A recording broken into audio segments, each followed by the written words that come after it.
Good morning. Dobry dzień. It's Celtic Scotsman here. Something that I have noticed in many years that I've been here in Moscow is Russians tend to use hand gestures to explain some things. A bit like Italians do, but the Italians is very much hands. But the gestures that the Russians use are, to me, childish, small, not like aggressive like some of the Scottish gestures or the British gestures can be. So I'd like to go through some of the gestures to do to see how small they are. So the first gesture that we're going to cover today is chut-chut. Chut-chut, which basically means small amount. Like if you want to drink vodka, chut-chut, small, depending on how good you are with your vodka. But it's also all sort of things are small. You know, would you like to have a big piece of cake? Chut-chut, small amount is enough. It's good. And it's a nice little gesture. It's a quite friendly gesture, and most people understand what it means. This gesture is a strange one because a lot of people say they don't use this, especially even the Russians. And it means give you the tooth, zuba. Zuba is tooth. It basically means that what they're saying is a truth. It's something that they're telling you is true.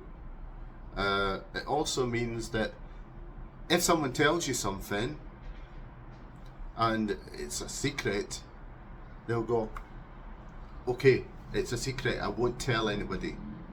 And that's quite important. The third one is one that I've seen everywhere. You can do two-way, and both of them mean the same thing. Basically, drunk, or you've had too much to drink, or that person is already drunk. But it could also mean, would you like to go for a drink? Would you like to go for a drink? So basically, two ways you could do it: this way or this, which is the old way. Okay? The fourth one is scratching the back of your head. Basically, I don't know. I don't know. What else can I say? Now this one, the fifth one, this is one, the first time I saw this, I thought it was very aggressive. I thought it was basically saying, get it, you know? But the reality, it's fig, or figgy. Fig. You put two fingers, and you put the thumb in the back. Fig.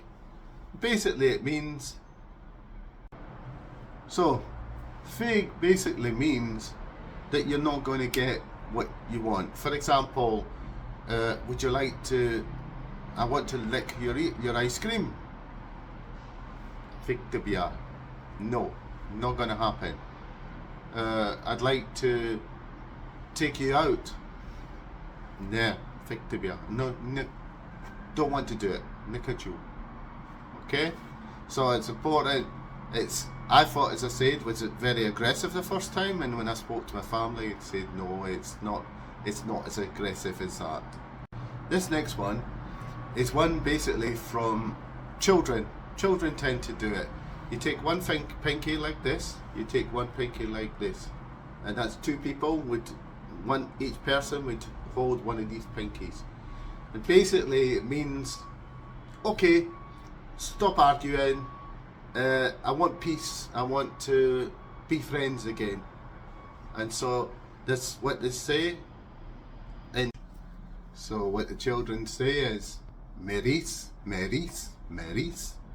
e Bolshoi Deris.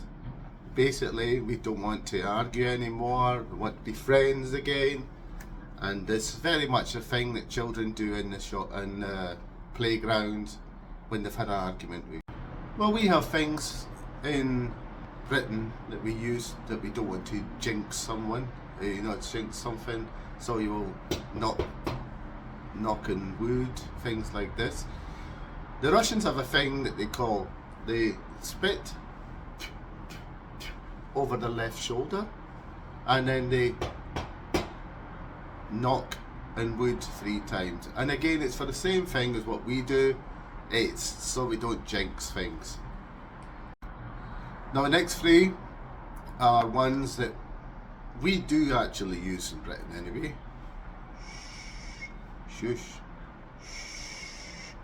Same as everywhere, same sort of thing. So it's quite normal for people to do this. Also, children, same we do as children, same. Crazy. The other one that I've seen that is used for crazy is this, which means basically there is nothing in the head. So that's the same sort of thing when we're using the same. One thing that you have to remember, it's very, very important, because I have been told off so many times by my family. Do not point to people. It's considered to be very bad etiquette. Yes, you can point at things like, oh, it's a beautiful sky, or oh, there's a place over there, but don't point at people like this. Considered in Russia very, very bad etiquette. So something to remember in the future. So basically, as I say, most of what they say is very gentle. So then we go on some of the British gestures that we think. Peace. Everyone knows the world. Peace. The other one, rock on. People know this one too. So most people know this one. But then we become, you take this and you turn this. Now that in Britain means basically go away, but rather aggressive, normally with a off at the back of it. At the same of this one, you have the other one that's single, swivel, which is again the same. And again, it's very aggressive, but gets to the point. And that's the whole idea of using this or this. It's aggressive. I'm telling you, don't do that. It's not something I want to see. So this sort of thing. And then you go the other one, you go. Now, that means either you're nagging or you're just talking too much. What you're talking about is absolute rubbish. So again, this is the sort of thing that we would use in Britain, and to me is more aggressive, and it's something that we really shouldn't do. So if you enjoyed my take on some of the Russian gestures and our aggressive British gestures, please like and subscribe so that I can continue this channel in the future. What we have coming up is, in Russia we have this big development. One of the things about Russia is they never had skyscrapers, and when Stalin was there, we couldn't understand why all these big beautiful structures were coming up in America and Germany and Britain and France, and they think, wait a minute, we helped win the war, and why are all our buildings are the same? And they are very much blocks. So they decided to develop, and they had seven sisters, they call it, the 7 sisters in Moscow. And we will cover this in the next development, and what we'll do is take each area one at a time and go through the history of these 7 sisters. I hope you enjoy that, because I know I'll enjoy going through there. Have a good day. Okay, the new.